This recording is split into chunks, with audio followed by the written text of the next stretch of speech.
Yes, I wanted to reflect a bit on the choice of career when you're highly sensitive. And I see how other people just know what they really want to do and just go along with that, get an education and then just work with it. Or of course there's non-highly sensitive people that don't know what they want but still they seem to, find a way and just adapt to it, and it just works. They just stick to it. They make it work. As we highly sensitive, or I can only speak for myself, but it's like it is, being in the wrong place. It's not only that we don't like it's it's pure pain. It's like a sickness, a disease. It's like it's so painful that we have no other choice than to leave that place. We just can't. We can really try for an amount of time, but either we totally crash or we just, we crash. Or we quit in time and leave it. And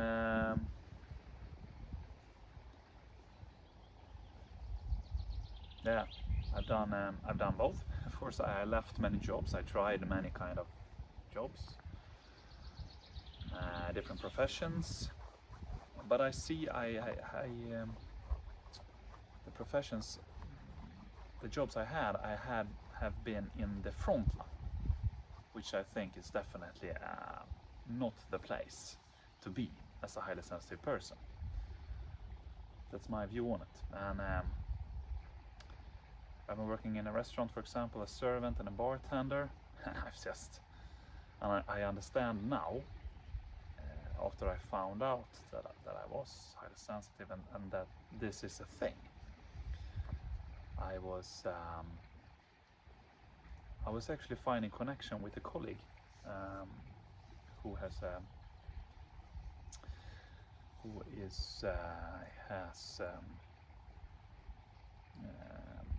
type of autism. A very functional guy, very smart guy, and doesn't seem to be any issues, so to say.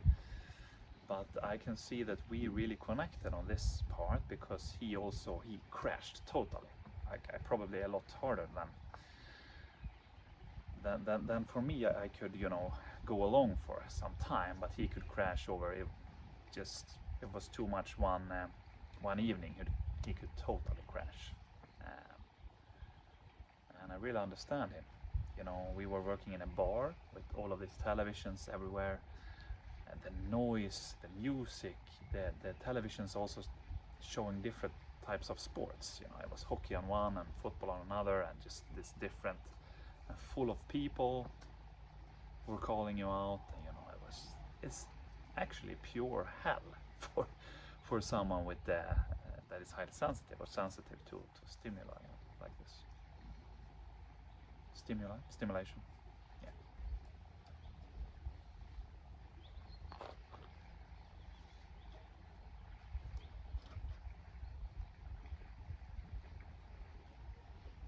I wanted to say with the front line is, of course, you have people up here and it can be extremely overstimulating. But I was also working as a mechanic. That's where I started, and I really like it's an interest of mine with cars.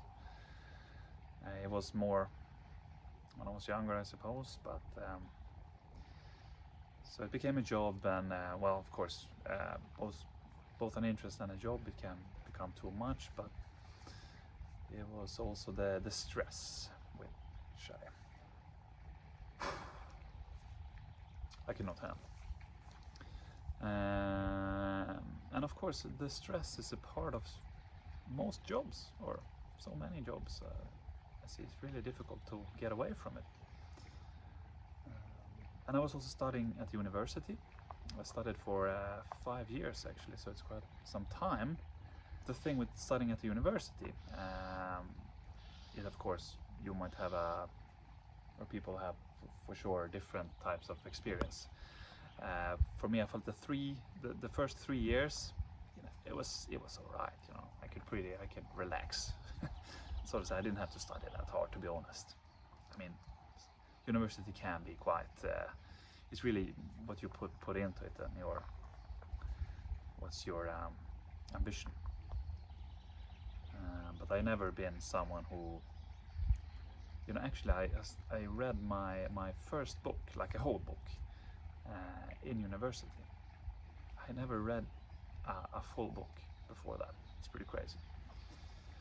And when it comes to many subjects, in school, I haven't been brilliant, but I have been getting by.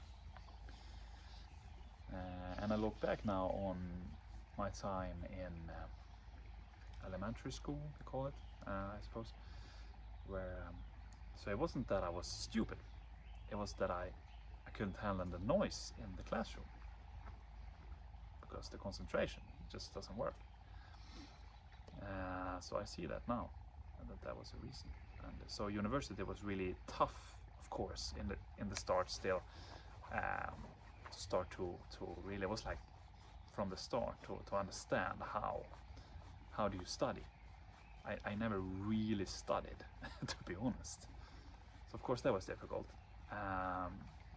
But when I, still, it was a lot of free time, or I chose to have a lot of free time, and I still got by.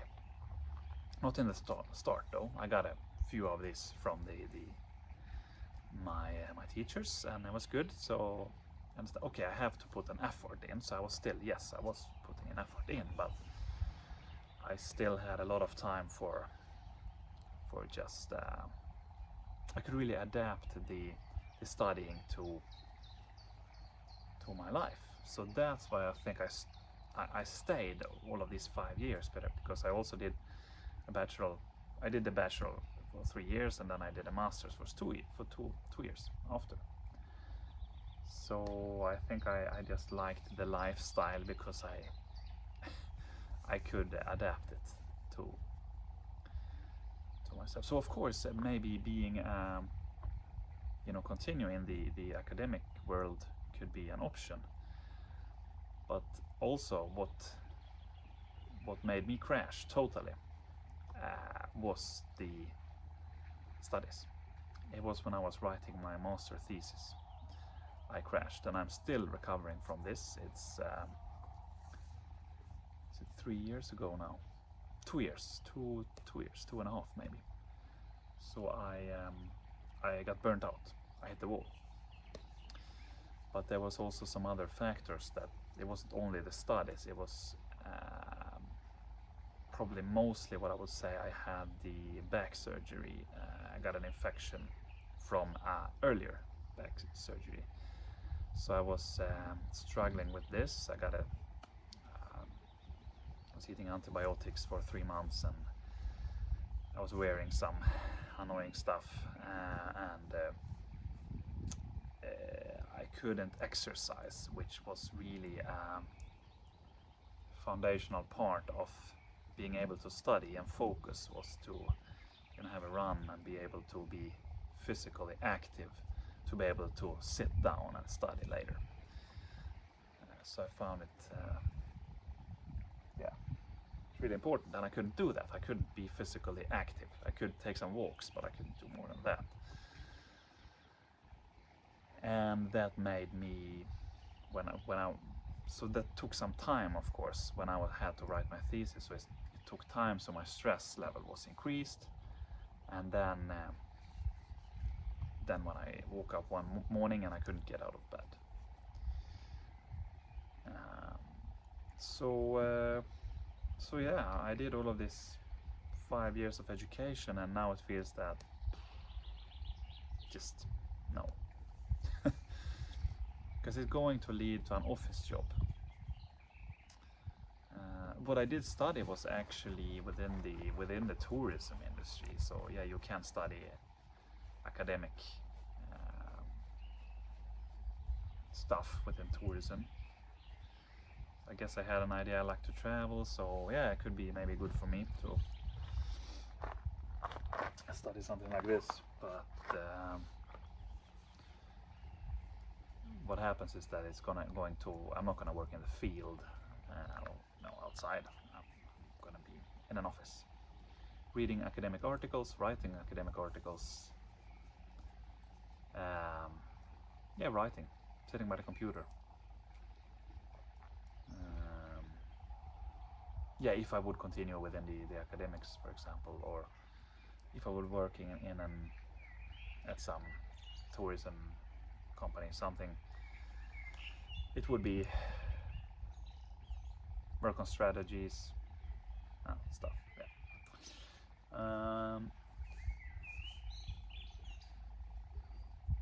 Yeah. Yes. So what do I want? What's the answer?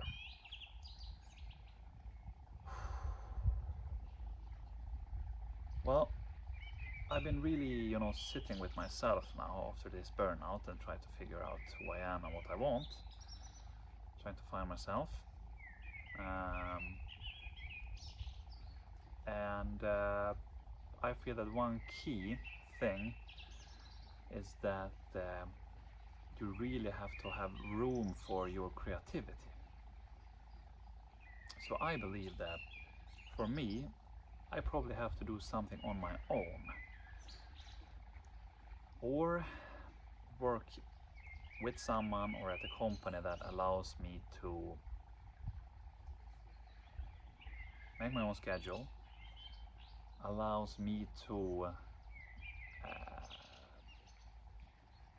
be a bit free and open with my creativity. I think a highly sensitive person can really be creative, and so I believe something, and it has to be, for me it has to be both physical and maybe to sit down and write also, but it has to be a combination of the two, I believe. Because too much of either one of them, too physical or too theoretical, or so to say, is not going to work. It has to be a mix, I believe. To sum up, it's not a journey. You go here, then you go there, and then you go there, and then there. Now, for a highly sensitive person, it's like you go there and you go back a bit and around, and then you try that, and maybe you go up there and there. Yeah, it really is. So if this is your issue, you're definitely not alone, and you probably know it once you learn that you are actually created in a bit of a different way, so to say, or it works differently from other people. Then you can, of course, start to work with this. So that's really freedom, and I think definitely that we have a gift, but we have to learn how to use it, and the world we live in is not really adapt to us, so we have to adapt to it, and it just doesn't work. But you have to let yourself to decide. You have to be true to yourself, really, and you have to.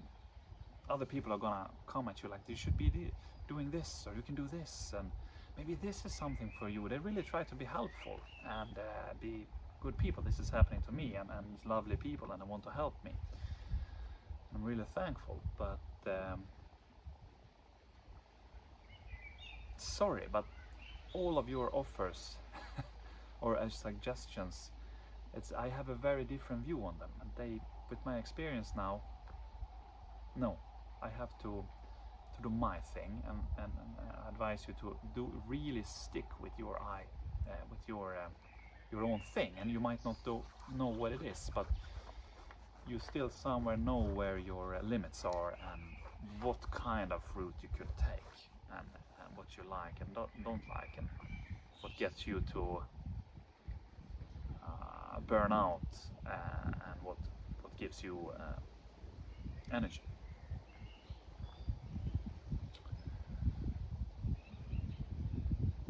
The creativity is something, and I guess this is what I'm doing right now. I'm trying to share my experience. Maybe it could evolve into something. I don't know. But I feel that being able to talk like this is just one big stepping stone. Like it really is. I can put words on stuff I'm feeling, what I've experienced, and what I've learned.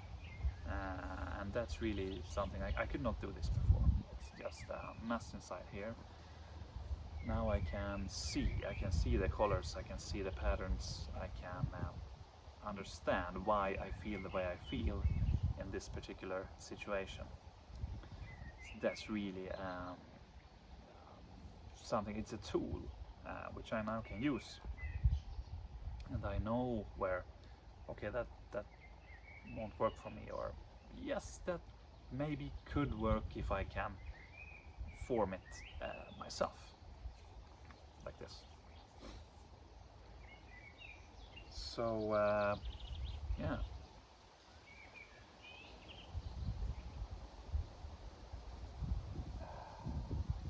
but allow yourself to be you. That's really something, because I haven't been doing that in the past. I've tried to adapt, and well, it led to that I'm sitting here now and I sleep 12 hours a night and I don't feel rested.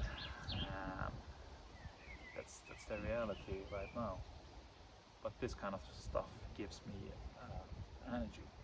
So what I had to do is that this thing which I'm talking into right now, a mobile phone, is something that I've been really strict about. I am putting it on silent. I am leaving it somewhere else,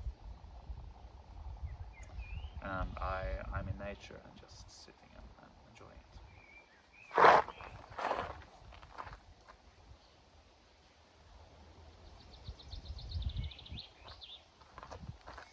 Well, I think my food is ready, so yeah, well, take care. See you later.